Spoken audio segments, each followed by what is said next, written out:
जय हिंद, नमस्कार, आदाब, प्रणाम। स्वागत करता हूँ आपका अपना channel math bye Q sir. आज हम पढ़ रहे हैं विद्युत, क्लास 10th का दूसरा चैप्टर। देखिए, सबसे पहले विद्युत पढ़ने के लिए हमें कुछ इसके बेसिक स्ट्रक्चर को समझना पड़ेगा। जैसे कि सबसे पहला चीज होता है आवेश। क्या होता है? आवेश। आवेश को कहते हैं चार्ज। सबसे पहले समझते हैं कि चार्ज होता क्या है। देखिए, आवेश यानी कि चार्ज क्या होता है? जब दो वस्तुओं को आपस में रगड़ा जाता है, दो वस्तुओं को आपस में रगड़ा जाता है तो उनके बीच में घर्षण उत्पन्न होता है, जिसके कारण चार्ज की, आवेश की उत्पत्ति होती है। देखिए, क्या बोले? दो वस्तुओं को जब आपस में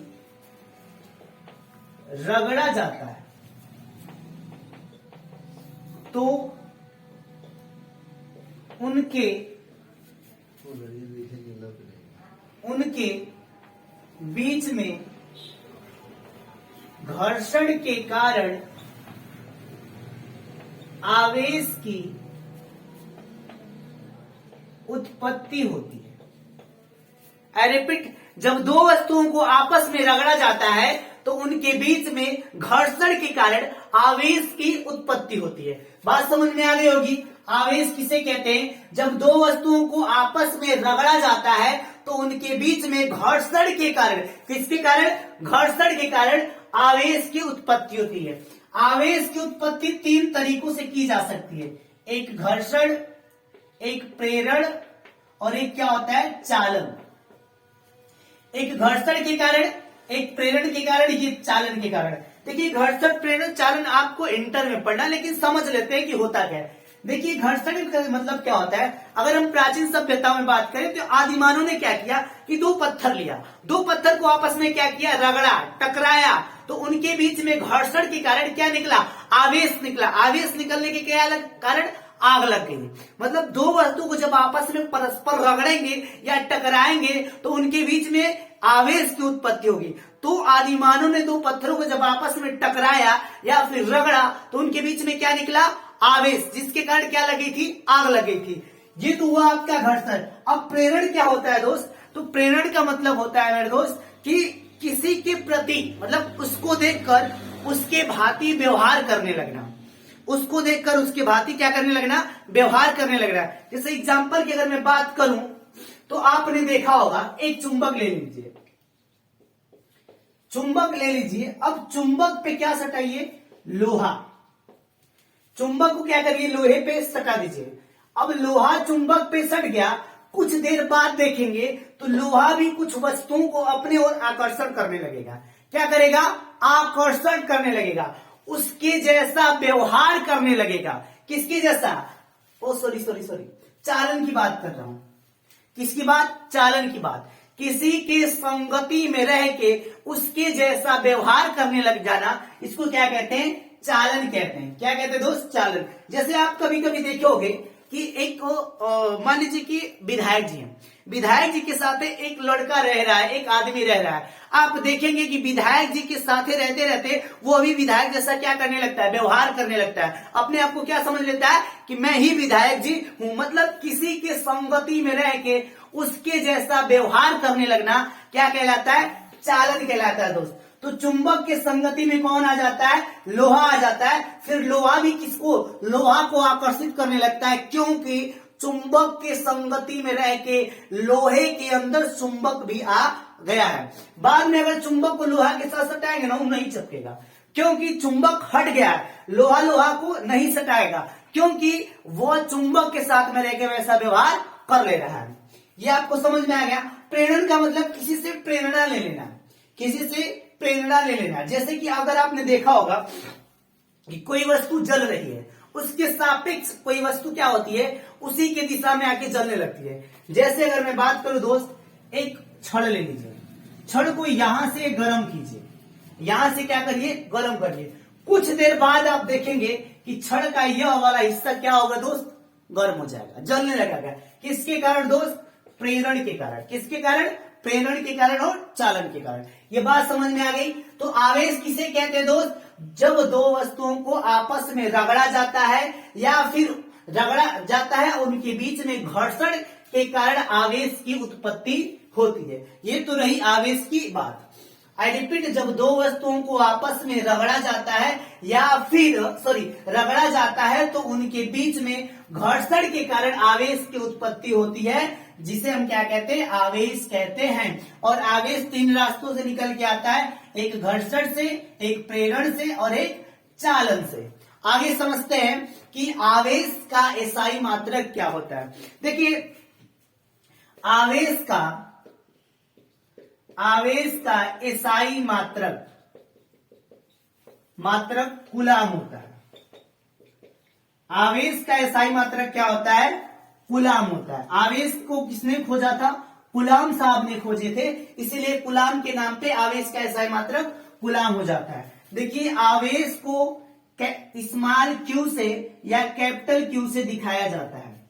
आवेश को स्मॉल क्यू से या फिर कैपिटल क्यू से दिखाया जाता है और कूलाम को सी से दिखाया जाता है। कूलाम को किससे दिखाया जाता है, सी से। आवेश को स्मॉल क्यू या फिर कैपिटल क्यू से और कूलाम साहब को सी से। तो कहने का तात्पर्य यह है कि आवेश का एसआई मात्रक कूलाम होता है, कूलाम को सी से दिखाते हैं, और आवेश को स्मॉल क्यू से या फिर कैपिटल क्यू से दिखाया जा सकता है। आगे हम देखेंगे कि क्या इनके बीच में विद्युत धारा क्या होता है। विद्युत धारा कहते किसे हैं। देखिए, विद्युत धारा, सबसे पहले समझ लेते हैं कि धारा होता क्या है। देखिए, धारा हवा का धारा भी हो सकता है, जल का धारा हो सकता है, और एक विद्युत यानी कि करंट का धारा हो सकता है। देखिए, जल धारा का मतलब क्या होता है कि एक दिशा में बह जाना, एक दिशा में फ्लो होना। फ्लो मतलब बहना, क्या बहता है, धारा बहती है। तो हवा का धारा हो सकता है, जल का धारा, विद्युत धारा। तो हमको विद्युत धारा पढ़ना है कि विद्युत धारा क्या होता है।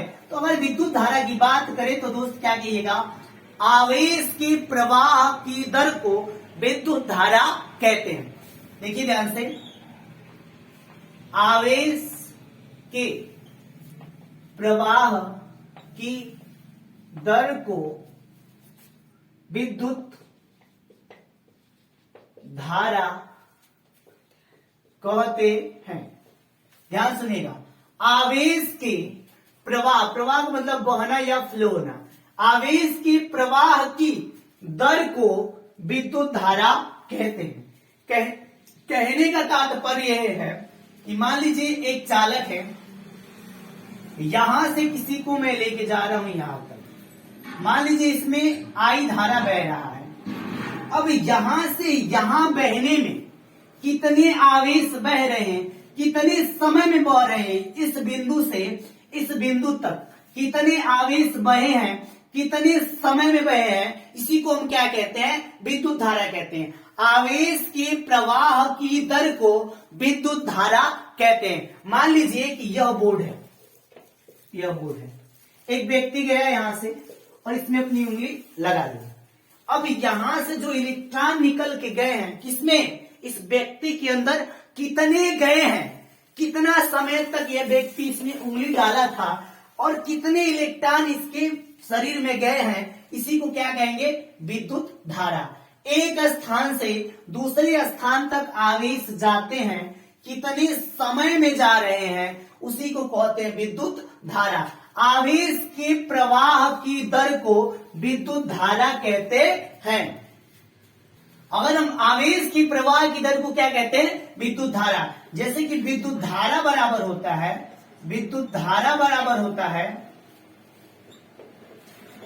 आवेश अपॉन क्या होता है, समय। विद्युत धारा बराबर होता है आवेश अपॉन समय। मतलब मेरे दोस्त कि कितने समय में कितने आवेशों का बहना विद्युत धारा कहलाता है। कितने समय में कितने आवेशों का बहना विद्युत धारा कहलाता है। यदि यहाँ पर एक रख लिया जाए, मतलब 1वें समय में 1 आवेश का बहना 1 विद्युत धारा कहलाएगा। एक आवेश को बहने के लिए 1 का समय लगता है, तो एक विद्युत धारा निकल के आती है। मतलब मेरे दोस्त एक समय में कितने आवेश बह जाए इसी की गणना करना क्या कहलाएगा, विद्युत धारा कहलाएगा। यदि आगे हम बात करें विद्युत धारा बराबर क्या होता है, तो विद्युत धारा बराबर होता है आवेश बटे समय। विद्युत धारा बराबर क्या होता है दोस्त, आवेश बटे समय होता है। अगर हम बात करें इनके एसआई मात्रक संकेतों के बारे में तो देखिए विद्युत धारा बराबर क्या होता है दोस्त, आवेश बटे समय। जैसे अगर इस पे एक सवाल की बात करें, एक मोमेंटल की बात करें, तो जैसे कि मैंने कह दिया कि एक परिपथ में 600 कूलाम को 50 सेकेंड के लिए, एक परिपथ में 600 कूलाम को 50 सेकेंड के लिए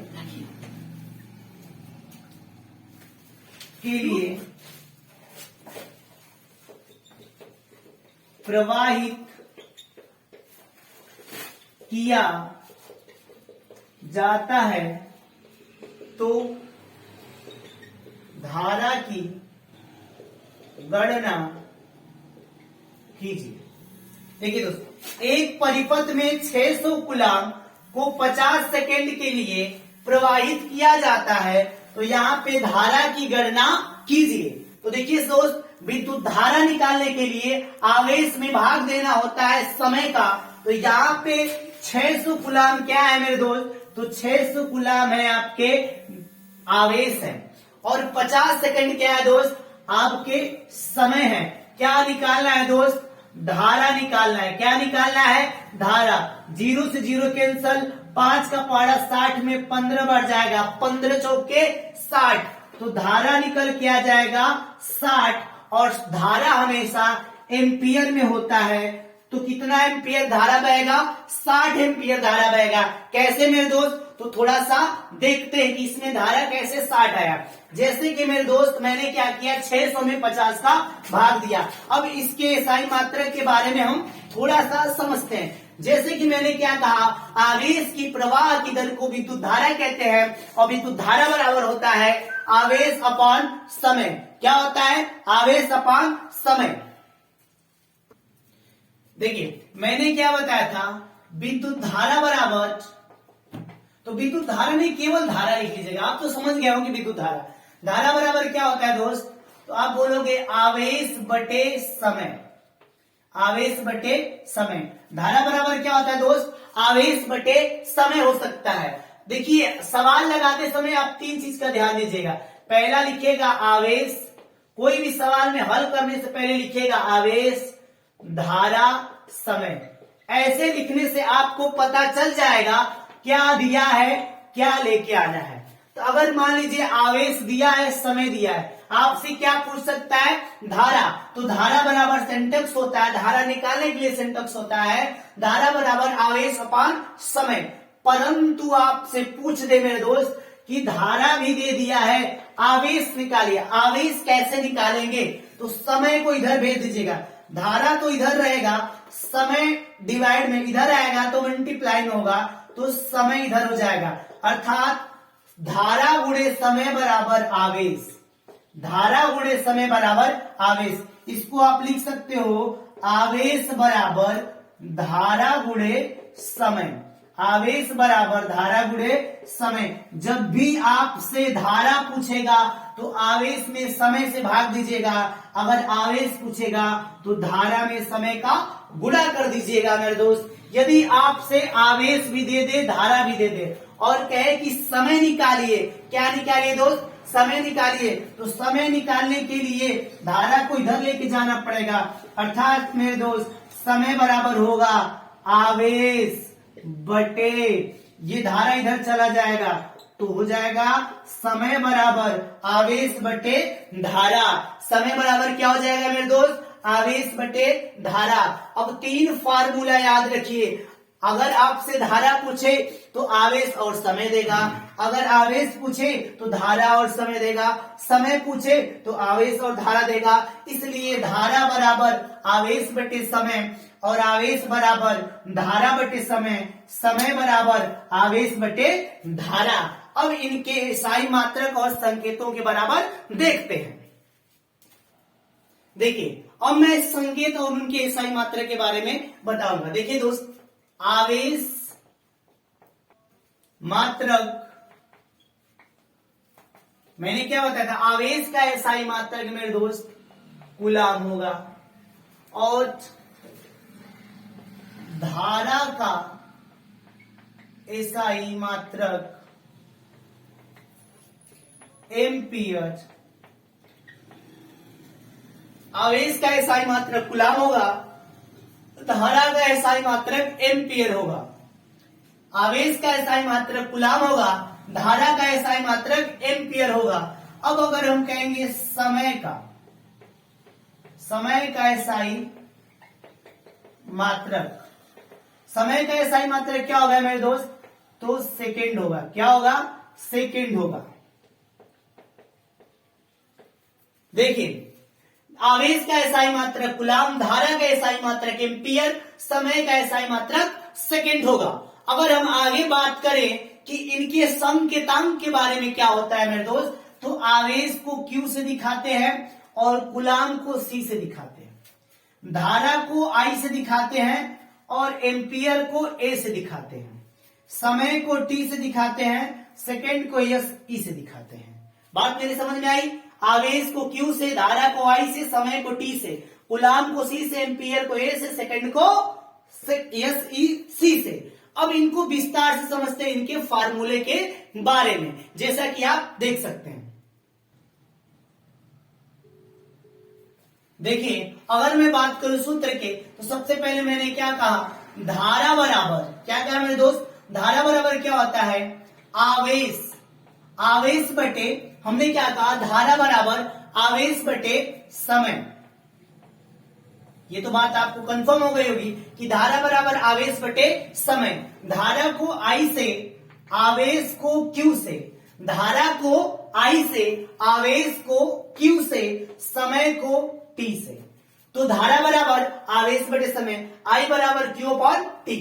यदि आगे हम बात करें इनके SI मात्रकों के बारे में, तो I को कहते हैं एम्पियर, I को कहते हैं एम्पियर और Q को कहते हैं कूलाम और T को कहते हैं सेकेंड। अगर इनके संकेत के बारे में अगर हमसे कोई बात करे, इनका संकेत क्या होता है, तो एम्पियर को A से, कूलाम को C से, सेकेंड को SE से। मेरे दोस्त आपसे तीन बात इसमें देखिए, अगर सूत्र का संकेत पूछेगा या तो SI के संकेत के बारे में पूछ सकता है। तो धारा बराबर आवेश बटे समय, I बराबर Q अपॉन T, एम्पियर बराबर कूलाम बटे सेकेंड, A बराबर C अपॉन सेकेंड हो जाएगा। यदि आगे हम बात करें दोस्त, तो आपका आवेश आ जाएगा, आवेश बराबर में दोस्त धारा गुणे समय, आवेश बराबर धारा गुणे समय। आवेश को किससे दिखाते हैं प्रभु, आवेश को दिखाते हैं Q से, धारा को दिखाते हैं I से, समय को दिखाते हैं T से।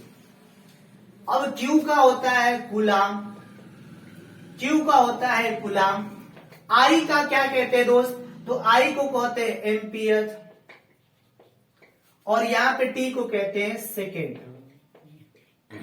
अगर हम बात करें, कूलाम को दिखाते हैं C से, एम्पियर को दिखाते हैं I से, सेकेंड को दिखाते हैं SEC से।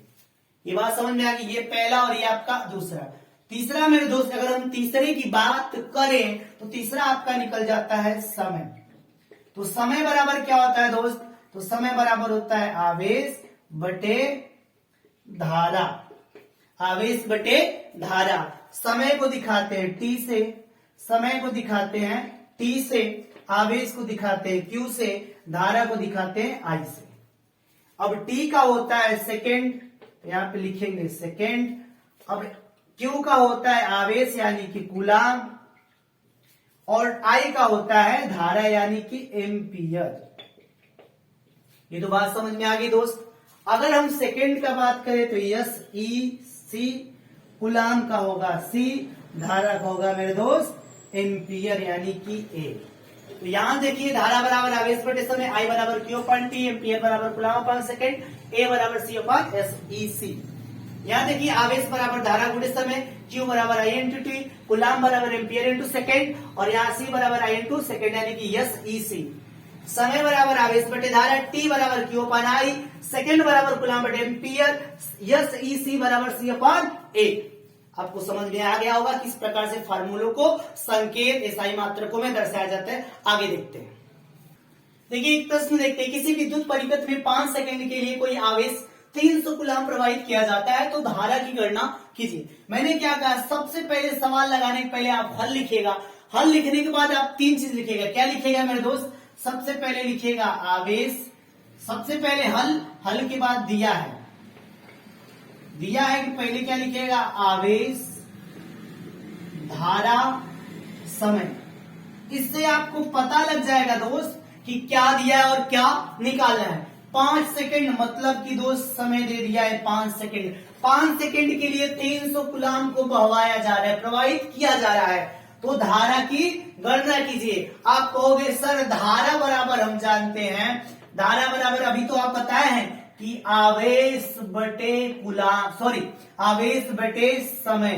धारा बराबर होता है आवेश बटे समय। तो धारा को क्या कहते हैं दोस्त, आई से छोड़ देते हैं। आवेश कितना है दोस्त, तो आवेश अपना 300 कूलम है, और समय कितना है दोस्त 5 सेकेंड। समय कितना है दोस्त 5 सेकेंड है। तो देखिए आई को आई छोड़ देंगे, 5 से भाग देंगे, 5 छके 30, 6 बचेगा 0, और धारा हमेशा एम्पियर में आता है। धारा किस में आता है, एम्पियर में। ये आ गया 60 सेकेंड आपका। कितना आ गया दोस्त, 60 सेकेंड आ गया। कितना आ गया दोस्त, आई का मान आ गया 60 सेकेंड, और आई को कहते हैं धारा। धारा हमेशा एम्पियर में आता है। मतलब यदि किसी परिपथ में 5 सेकेंड के लिए 300 आवेश बहवाए जाएंगे तो 60 एम्पियर की स्पीड रहेगी दोस्त। यदि यहीं पर अगर हम क्या करें, यहीं पे हम प्रश्नों को चेंज कर दें कि कहें कि धारा हमारा 60 एम्पियर का है, धारा हमारा कितना है दोस्त 60 एम्पियर का है, तो आवेश की गणना कीजिए। देखिए दोस्त हम प्रश्न में से प्रश्न का निर्माण कर सकते हैं। यहाँ पे मैंने क्या किया, कह दिया कि किसी विद्युत परिपथ में 5 सेकंड के लिए 60 एम्पियर की धारा बहवाई जाए तो क्या करिए, आवेश की गणना कीजिए। किसकी गणना कीजिए दोस्त, आवेश की गणना कीजिए। तो आप लिखिएगा आवेश बराबर, क्या लिखिएगा दोस्त, आवेश बराबर,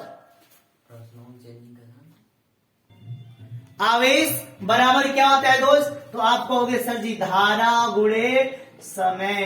देखिए प्रश्नों में से प्रश्न बना दे हम लोग, आवेश बराबर धारा गुणे समय। आवेश निकालना है हमको। अब धारा कितना दिया है, 60 एम्पियर दिया है, 60 एम्पियर। समय कितना दिया है दोस्त, 5 सेकेंड। कितना दिया है, 5 सेकेंड। हमको निकालना है आवेश। तो इधर देखिए 60 का 5 में गुणा कर देंगे, 60 पचे 300, 60 पचे 300। और आवेश हमेशा किस में आता है दोस्त, कूलम में। आवेश किस में आता है, कूलम में। यदि किसी विद्युत परिपथ में 60 एम्पियर की धारा 5 सेकंड के लिए बहवाई जाए तो 300 इलेक्ट्रॉन एक स्थान से दूसरे स्थान तक चले जाएंगे। अब इसी प्रश्न में एक और हम क्या करते हैं, बदलाव करते हैं। यदि हमने कह दिया कि चलो बबुआ 300 कूलम तो सही है और 60 एम्पियर में बहवा भी रहे हैं, तो बताओ कितने सेकंड में एक स्थान से दूसरे स्थान तक जाएंगे। मैंने क्या कहा दोस्त, मैंने कहा कि किसी विद्युत परिपथ में 300 कूलम आवेश को एक स्थान से दूसरे स्थान तक लेके जाया जाए 60 एम्पियर की दर से, तो बताइए कि कितने सेकंड में एक स्थान से दूसरे स्थान तक जा सकते हैं। तो आप कहिएगा सर इसमें तो हमसे पूछा है समय, और समय बराबर सिंटॉक्स होता है, समय बराबर होता है आवेश बटे धारा। समय बराबर होता है आवेश बटे धारा।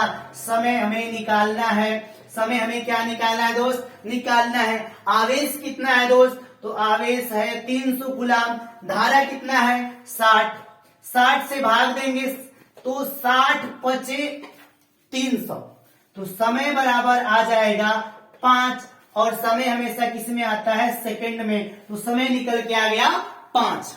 समय क्या निकल के आ गया, 5। तो चाहे हमसे क्या पूछे, धारा पूछे, आवेश पूछे, या फिर समय, हम सेंटॉक्स से याद रहेगा तो आसानी से निकाल सकते हैं। अगले टॉपिक देखते हैं।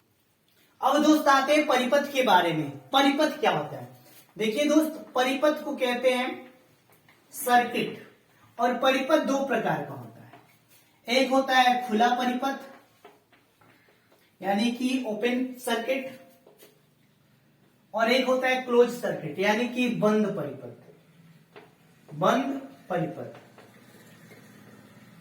अच्छा बताइए, धारा किस में बहेगा, खुला परिपथ में बहेगा कि बंद परिपथ में बहेगा? आइए थोड़ा सा हम चेक करते हैं कि धारा बहने के लिए कौन सा परिपथ चाहिए, खुला चाहिए कि बंद परिपथ चाहिए। अच्छा, परिपथ किसे कहते हैं दोस्त, तो एक स्थान से दूसरे स्थान तक विद्युत को ले जाने में जिस रास्ते का यूज करते हैं, प्रयोग करते हैं, उसे कहते हैं परिपथ। एक स्थान से दूसरे स्थान तक विद्युत को स्थानांतरित करने की क्रिया या फिर जो हमें सहायता करता है उसे कहते हैं परिपथ। तो हमें परिपथ कौन सा चाहिए, देखते हैं दोस्त। मान लीजिए कि ये हमारा क्या है, स्विच है, और यहां पे एक हम बल्ब बना देते हैं।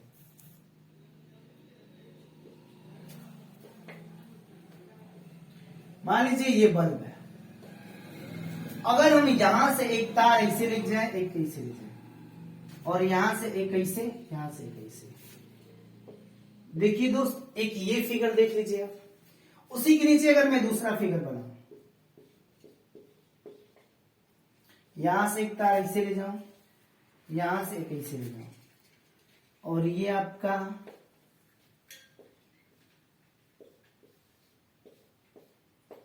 बल्ब है, और इसको इसमें जोड़ दो, इसको इसमें जोड़ दो।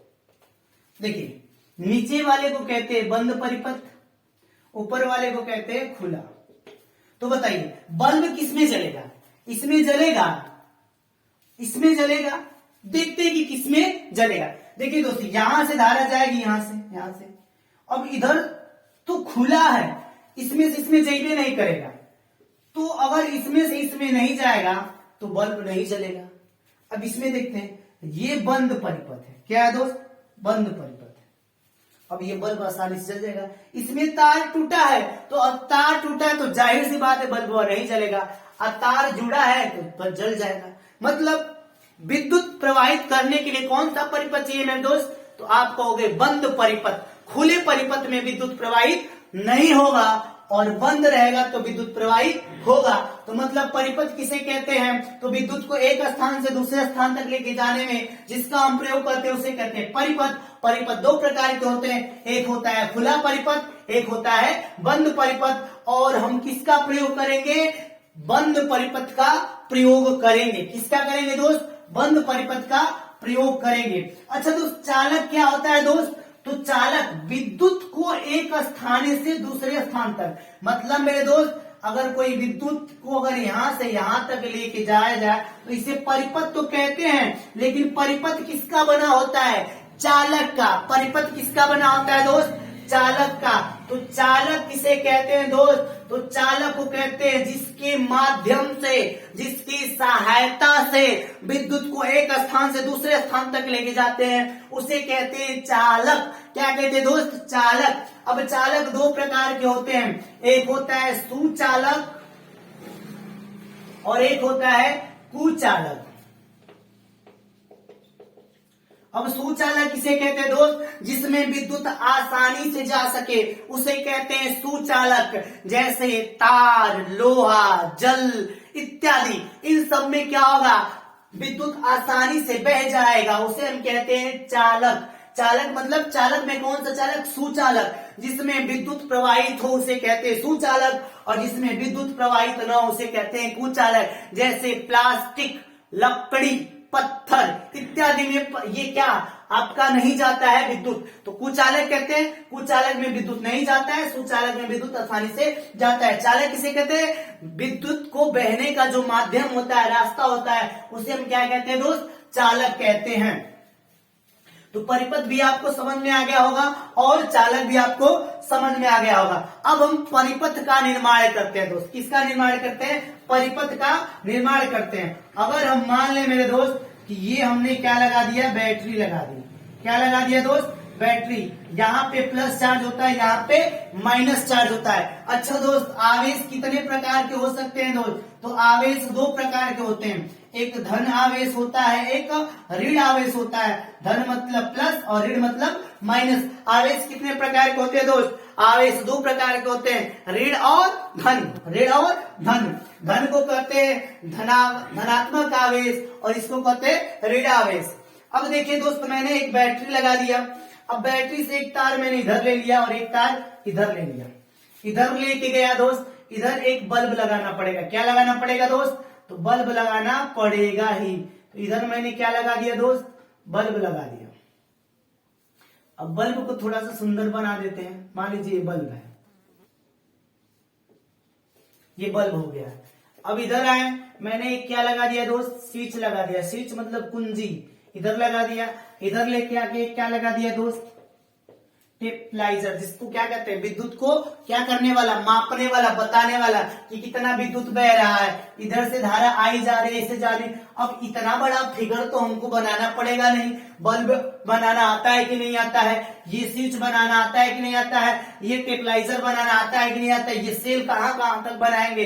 तो फिजिक्स ने एक ऐसे संकेताओं का जन्म दिया जिनको बड़े आसानी से हम फिगर में बनाते हैं। जैसे कि मैंने कह दिया, क्या कह दिया दोस्त? यदि मैंने कह दिया है कि एक आप परिपथ बनाइए और उसमें एक उपकरण भी लगाइए, स्विच लगाइए, एमीटर लगाइए, तो देखिए कैसे लगाएंगे दोस्त। ये बड़का वाला और ये छोटका वाला, इसको प्लस कहते हैं, इसको माइनस कहते हैं दोस्त। ये आपका सेल है, बैटरी है। अब यहाँ से एक चालक इधर के लिए, एक चालक इधर के लिए दोस्त। एक चालक ऊपर जाएगा और एक चालक, यहाँ पे मैंने क्या लगा दिया दोस्त? स्विच लगा दिया। क्या लगा दिया दोस्त? स्विच लगा दिया। जब तक इसमें कुछ नहीं है, स्विच बंद है। जब तक इसमें कुछ नहीं है, स्विच बंद है। यदि इसमें छोटा सा बिंदु आ जाएगा तो स्विच चालू हो जाएगा। क्या हो जाएगा दोस्त? चालू हो जाएगा। यहां से ऊपर मैंने ले लिया, ऊपर ले आके यहाँ पे ए लगा दिया। ए मतलब एम्पियर। एम्पियर को कौन मापता है? एमीटर। यहाँ पे क्या हो गया दोस्त? एमीटर, जो धारा को मापेगा कि कितनी धारा बह रही है। और ये दोस्त आपका क्या हो गया दोस्त? उपकरण, बल्ब हो गया। क्या हो गया दोस्त? बल्ब हो गया। तो देखिए ये आपका तैयार है बंद परिपथ। कौन सा? Close circuit. कौन सा तैयार हो गया दोस्त? क्लोज सर्किट, बंद परिपथ तैयार हो गया मेरे दोस्त। देखिए यहाँ पे आई धारा, क्या बनाएंगे? आई धारा, इसको कहेंगे उपकरण। उपकरण में क्या है दोस्त? तो बल्ब है। उपकरण में क्या है? बल्ब है। इसका नाम क्या है? एमीटर। इसका नाम क्या है दोस्त? एमीटर। इसका नाम दोस्त स्विच। क्या बोलेंगे? स्विच या कुंजी। क्या बोलेंगे? स्विच या कुंजी बोलेंगे दोस्त। इसका नाम क्या है? बैटरी है। इसका नाम क्या है दोस्त? बैटरी है। और ये क्या है आपका? आई है।